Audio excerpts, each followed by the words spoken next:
Bruce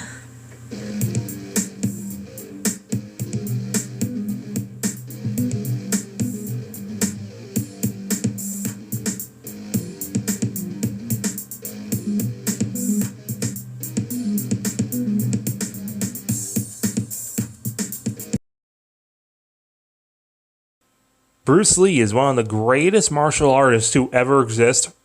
One of the best human beings to ever exist, really. He's the reason why martial arts is popular anywhere outside of East Asia. Because of his sad and early death, people have no shame and they exploited his death. So, this brings us to our movie today. Alright. Clones of Bruce Lee. Shortly after Bruce Lee's death, they apparently decide they're gonna clone him and have espionage or whatever, including real photos of Bruce Lee incorporating his corpse. That's not cool, bro.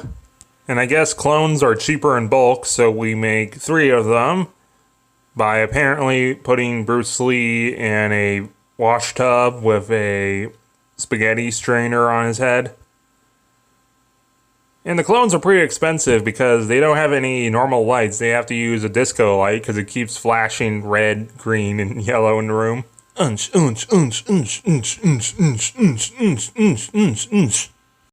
we have 3 fully grown Bruce Lees in like 10 minutes, like we're making creepy crawlies or something. And they're just identical clones.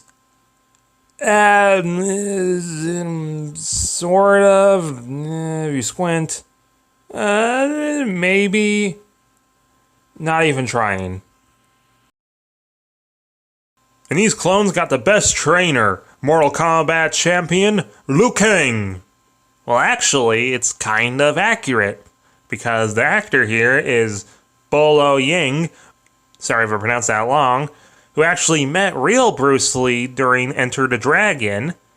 He is best known for playing Chung Li from Bloodsport, the movie that made Jean-Claude Van Damme famous, and actually that movie inspired Mortal Kombat. Yeah, save it for later.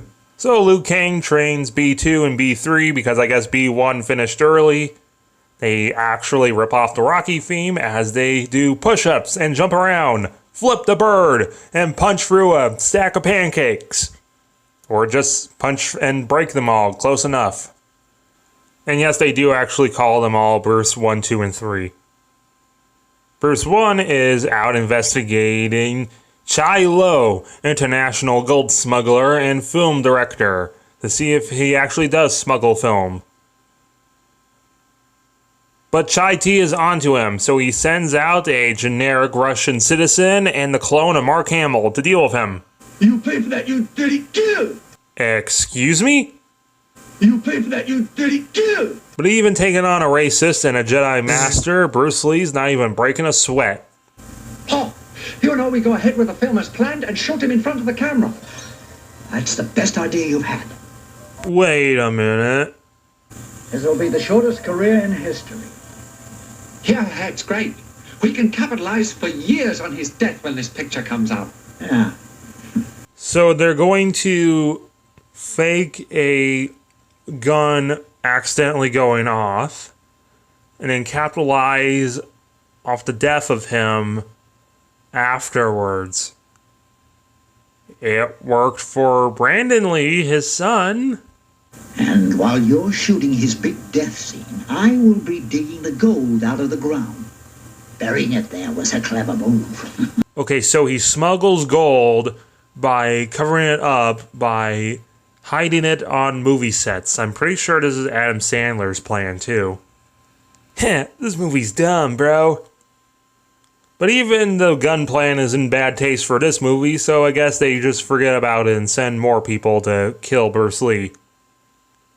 But then Chai T digs up his bricks spray-painted gold and gets away on his traditional Chinese sailboat.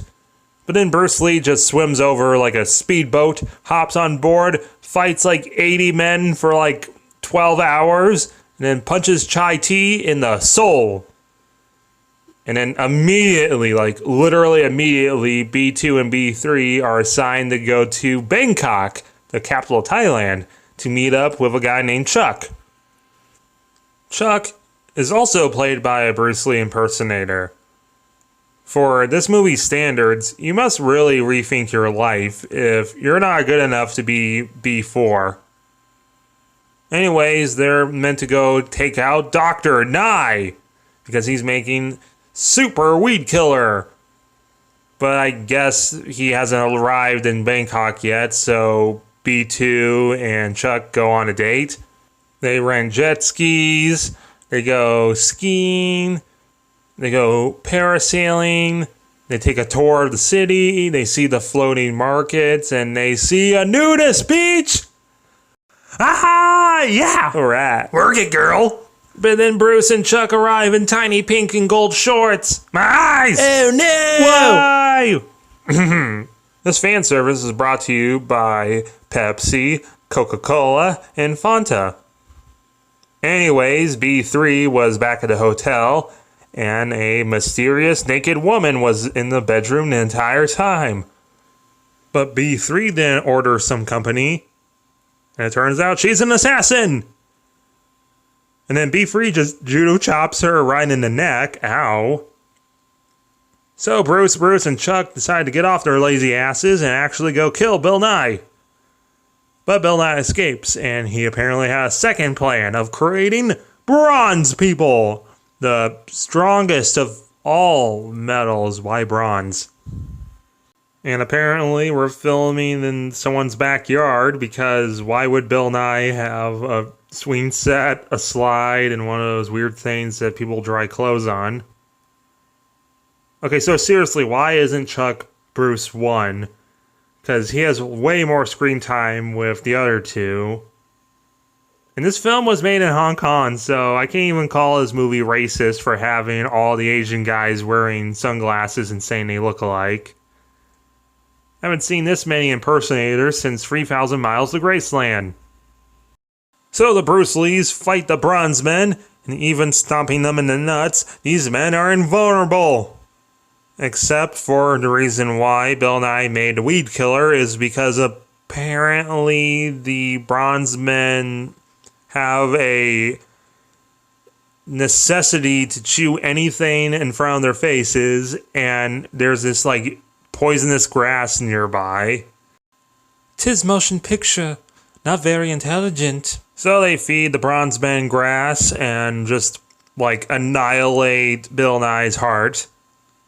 And then Dr. Lucas, the guy who made the Bruce Lees, who was played by one of the mob bosses from, I think it was Way or Enter the Dragon, one of the actual Bruce Lee films. Anyway, the good doc goes mad for power, and he wants all three of the Bruce Lees to fight each other to see who's the strongest Bruce Lee. But then the nurse breaks their mind control, and they realize, man, this is stupid. And I hope you like all three of the Bruces being together, because for 2 scenes, that's all you get. So the 3 rebel! But Doc Lucas sneaks attacks Bruce 3 and kills him. How disgraceful. So Bruce 2 just kicks down the wall and then just annihilates Lucas. But then he has to fight whoever this is. Dr. Lucas somehow survives getting punched by Bruce Lee and runs right into the police. This movie sucks. It's really bad. It's not good.